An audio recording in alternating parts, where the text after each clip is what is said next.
What is going on, everybody? Welcome back to Benchwarmer Sports, and in today's video, we're going to be talking about the Browns-Eagles preseason game number 3 for the Browns.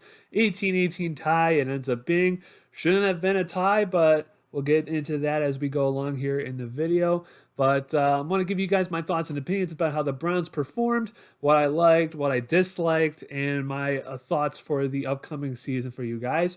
So, without further ado, let's get into today's video. So, obviously, if you guys have watched tonight's game, none of the starters were playing for the Browns. None of the key starters were playing for the Eagles tonight.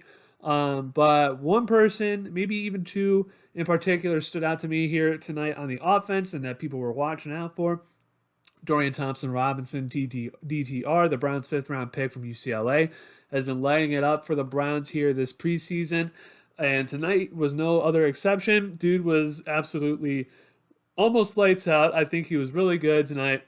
Not as good as his previous other games, but still good enough to be manageable. I thought that he made a lot of good throws. One in particular to Austin Watkins that was really great. Cedric Tillman also had a really good catch in the first quarter on that first drive, catching a high point at the 16-yard line or something like that. But a couple of good throws by Dorian Thompson-Robinson tonight.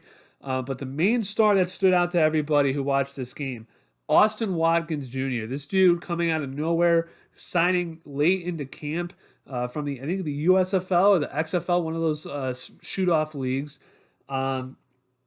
Absolutely is balling out tonight. I think he had 6 receptions for 140-something yards or something like that. Some absolutely crazy stat line in 3 quarters of play and a touchdown.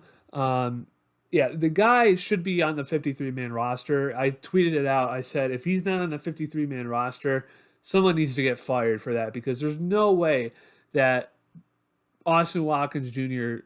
should not be on this 53-man roster. Now, the only caveat that I will say is that, yes, he is performing very well at the moment, but we also have to keep in mind he is performing against guys who are third, fourth stringers, practice squad guys who may not even be in the league coming in a couple of weeks. Okay, so we all need to keep that in mind. Yes, Austin Watkins has been performing very well. He has surpassed many expectations that a lot of people had of him.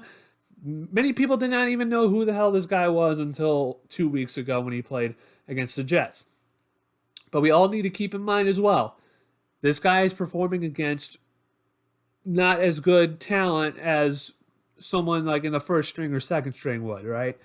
So that just needs to be kept in mind, in my opinion. So yeah, we can all say he needs to go to the 53-man roster, but let's also not get over ourselves when he gets 2 receptions for 30 yards and no touchdowns because he's, the 6th receiver on the roster. I think everybody needs to curtail their expectations in that regard. But in terms of DTR, tonight what we wanted to see from him, can he take over that number 2 spot from Josh Dobbs, right? Josh Dobbs had that breakout preseason last year where everybody, wanted him to be the starter instead of Jacoby Brissett. Remember that? I feel like we're getting the same type of thing with DTR this preseason that we got with Josh Dobbs last season. But I think that right now, if I'm Ken Stefanski, if I'm Alex Van Pelt, I would really like to see DTR as number 2, in my opinion. I think he brings more to the table than Josh Dobbs. I think he has a higher upside than Josh Dobbs. Like right now, we know what we're getting from Josh Dobbs at this point. He's gonna be he's not that accurate. He's gonna, make some plays that are gonna make you scratch your head. We already know what we're gonna get from Josh Dobbs, right? He's getting older, DTR, I think, has a lot of upside. I think he's shown that throughout this preseason. I think he has shown that he is not a practice squad player like some people thought he was going to be. I think he should be the backup quarterback for the Cleveland Browns. I think he's shown that throughout this preseason. I hope he plays next week against the Chiefs. I know Deshaun Watson might play for a quarter. We'll see if he plays after that. I probably would bet on Kevin Stefanski going with Josh Dobbs as that second quarterback. That's probably what he would do, in my opinion. That's the feeling I get. But I think DTR has definitely made a case for himself to be that second quarterback here on this depth chart. But we also have to get into the other bad news of the night, that other bad headline of the night, in my opinion, and that is special teams. Special teams, especially Cade York. Cade York, we have been talking all week, not even all week, all preseason, that Cade York has been struggling in games. He went 0 for 2 in his last couple of games from the field goal range. Missed the 47-yarder or 49-yarder in the Hall of Fame game. Missed another 40-some-odd yarder last week against the Commanders. And then tonight, he started out pretty good. Went 3 for 3, hit a couple 40-yarders, 30-yarders. Was seemingly going really well. And then we got to the last kick of the night where you could have won it for the team. Granted, I'm not putting that much emphasis on, winning a preseason game. I don't care about that. It's a glorified scrimmage. No, you should not put any stock into winning a preseason game because, let's be honest, Browns went 4-0 in 2017 and we went 0-16 in the regular season. All right, so preseason means nothing. Preseason means nothing. It means jack squat. But if we're talking about simulated game time scenarios, right? Cade York is notorious for going perfect in practice situations. But for some reason during game time, I don't know if the lights are too bright for him, if he gets in his own head, if he's nervous. We don't know what's going on with Cade York. That's the problem. You had a shot to take the lead, if not win the game, with Cade York getting a 47-yard field goal attempt, which he pushed wide right. But then you get a flag for illegal formation on the defense for lining up over the center. Then you get pushed up 5 more yards. So instead of a 47-yard field goal, you go up to 42-yard field goal. You would think, hey, that's a lot easier, right? Well, instead, Cade York overcompensates because he missed to the right. Now he misses to the left. So, in my opinion, I know it says on the stat sheet 3 of 4. In my opinion, I think he's 3 of 5. I think if I'm Kevin Stefanski, if I'm Bubba Ventrone, I would honestly count those two because those are 2 opportunities that you had to essentially win the game for your team, and you missed them. And you missed them both ways. You overcompensated for the way that you missed.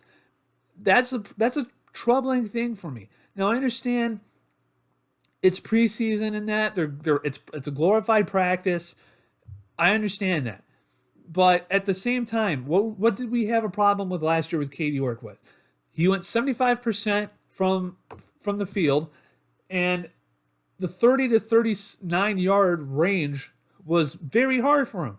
For some reason, he wasn't efficient in the short to medium range.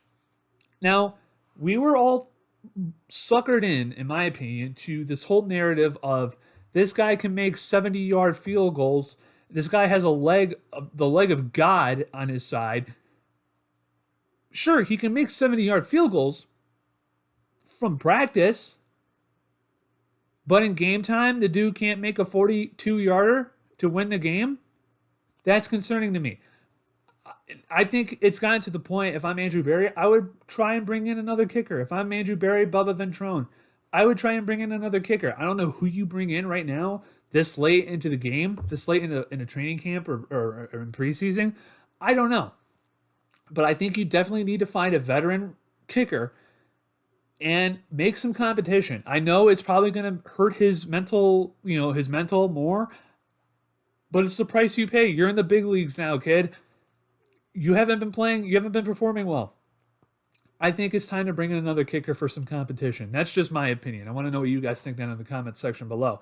But also, let's get to some of the other good news, though, out of that way. But special teams were just not great in terms of coverage and Cade York. But I just wanted to focus on Cade York because Cade York, in my opinion, is way more important and way more of a flashing alarm for me in terms of we need to figure this out really quick because you can't have this going into the regular season and you can't have this going into games that we need to win, and especially in a very competitive AFC conference with a bunch of different quarterbacks and a bunch of teams. Probably 10 teams in this conference can make it to the playoffs. There's 7 teams. There's 3 of you who are going to miss out. And I think, honestly, if Katie York is the kicker, I'm very worried that the Browns would be one of those 3 teams that missed the cut. But anyways, we're going to be talking we're going to be talking about other positives that I saw, okay, tonight. The safety from Ohio State, I forget his name, but he had 2 interceptions last week against the Commanders, had another one tonight. I think he's made a case to be on the roster, at least on the practice squad roster. I don't know if he makes waivers or if he clears waivers for the Browns or goes to another team. I don't know. But if I'm the Browns, you already have 3 safeties, right? You have Delpit, Juan Thornhill, and the guy, and Rodney McLeod, I think, is his name, from Indianapolis that you signed. So those are 3 veterans right there. I think the guy from Ohio State who had those 3 picks tonight, very much in consideration for being that 4th safety. You also have another guy. I forget his name. It's because there's 85 guys that remember their names. But there's also another guy who's vying for that fourth spot. I heard on the radio that they may keep 5 of them. So those 2 guys who have been competing for that 4th spot may get into the 53-man roster. I don't know. But I thought that the kid from Ohio State, very impressive, had another interception. He's had 3 interceptions this preseason, that was all he had his entire career at Ohio State. He had 3 interceptions his entire career in Ohio State, which is very, very impressive on his part. But I was very impressed with him. Diabate, the linebacker from Utah. I was very, very high on the Browns drafting him and picking him up on an undrafted free agent. I remember seeing a lot of different stuff about him before the draft. I was very impressed seeing his tape from Utah. Did a lot of great stuff. I think he had 2 turnovers tonight. He had that safety sack in the end zone in the first quarter. Then I think he had a forced fumble after a 20-yard gain from the Eagles that he punched out. He did really well tonight. He had a lot of tackles as well. I was very impressed with him. I think he's certainly made a case for being a depth piece on the linebacker room. I definitely think if I'm Andrew Berry, I would take all the help at the linebacker position that I can get. I don't think he's a starter. I definitely think he's way down on the depth chart for the linebackers. Don't get me wrong. But I thought he made a good case for himself tonight.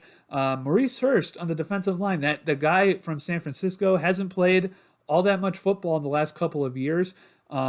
Made a couple of good plays tonight. I think he had a sack and a half, or at least or at least a sack. Made some plays in the backfield as well. Really big guy. I think he's going to be benefiting from this game and from his last performance against the Commanders, where he played really well as well. I really liked his performance. Tommy Togiai had some good performances, had some good times, good things done in this game and in the couple games beforehand. But Jordan Elliott, I don't know where he's been. He hasn't really been showing up, in my opinion. Siaki Ika, another thing. But the only thing is that we were told pre-draft that you're not going to hear his name called a lot, but he does make an impact. So I haven't heard his name called a lot. Therefore, I can't really grade how he's been doing. But like I said, Cedric Tillman, really well. I liked his performance tonight. Kind of had a down performance last week. Definitely made up for that this week. I think that's all the positives. I think, like I said, we'll go to the negatives really quick. Katie York, definitely, that needs to be sorted out. Special teams, coverage was terrible again. Kind of worried about that because we all thought Mike Prefer was the problem, which he was. He was a really big part of the problem. But I don't know if I want to put that much emphasis on it because he's dealing with guys who may not even be the league. Could be practice squad guys. I don't know. I'm still not happy about the coverages on kickoffs, especially. Not really that pleased with what we've been seeing from special teams, if I'm going to be honest. Anthony Schwartz again. I thought he had a couple of plays, or he had that one catch where he got hit, where last week that was a drop. This week he had that catch where he got hit, boom, boom, like a bang, bang play. But after seeing what Austin Watkins did and Cedric Tillman did, and to an extent David Bell, I just don't think. I just don't see a way that he's on this team. I don't. I don't think he's on this team. Another positive I forgot to mention: Demetric Felton. I think a lot of people have been saying we need to find the third running back for the Browns. I think we already have the third running back on this team. I think it's Demetric Felton. To me, I said this before to my dad when we were talking about Demetric Felton. Demetric Felton to me sort of reminds me of a Duke Johnson prototype where he can do pretty much everything. Now, I don't think he's as good as Duke Johnson was for this team, for the Browns, but I definitely think he has that Swiss Army man type potential where, he can catch out of the backfield. He can line up as a slot receiver. He can take it out of the backfield as a running back if you need him to. I think Demetric Felton tonight won the job for me over John Kelly. I think John Kelly is fine, but if I had to take a pick between him or Demetric Felton, I would take Demetric Felton just because I think he's more versatile than John Kelly is. I think John Kelly is just like your regular rough and grind running back. I think he's like your typical running back. I think Demetric Felton has a lot of potential if he's used properly. Now, I don't think the last couple of years they've used him properly, but I definitely feel like he definitely showed me to enough to be that third running back. We'll see how that fares out. But yeah, like I said, I don't really mind the score, but the Browns probably should have won this game because Cade York should have made those kicks. Ultimately, I'm going to take more positives away from this performance by the Browns rather than the negatives. Although the negatives are definitely very, very, very important for me in terms of how the Browns performed this season, I'm going to take the positives. I think the positives outweigh the negatives. Like I said, Austin Watkins definitely deserves to be on this 53-man roster. I think after this preseason's over, I'm going to be doing like a ranking video. I want to do a rankings video, or at least a predictions video of who I think is going to make the roster, of who I would put on the roster. I think that's a good idea. I think we're going to do like a roster prediction, at least who I would put on the roster for the Cleveland Browns, because I feel like there's going to be some differences between what I feel like the Browns, or who I feel like the Browns should keep on the team versus what they're actually going to do. But I feel like that's a good video to do, to show you guys what I think. But yeah, I think that's going to be it for this video. I'm not going to go too much more. I don't think there's too much more to say about a preseason game. I think we covered all the bases here. But anyways, that's going to be it for this video. So thank you guys so much for watching. If you guys have stuck all the way through, if you're a Browns fan, you like any type of sports content, hit that subscribe button. Like this video as well. Helps us out in the algorithm. Gets more eyeballs here on the channel. We're trying to get to 1,000 subscribers. We're at 614 right now. So if you have not hit that subscribe button, hit that subscribe button as well. Also, if you guys are feeling extra generous, there's my Cash App here at the bottom left of the screen. That's a way to donate to this channel to upgrade the quality of the content here on the channel. You also have super thanks that we have just hit. There's another way you can donate right down there by the like and dislike button and the share button. It's just another way to donate to this channel. Next video, we have a huge channel announcement. It's going to be coming out this week, or this weekend, excuse me. So make sure you guys are tuned into that. A lot of stuff is going to change, hopefully for the better. Hopefully you guys will like it. I like to see what you guys think when it is announced. But yeah, that's going to be it for this video. Thank you guys so much for watching. I will see you guys all in the next video. Take care.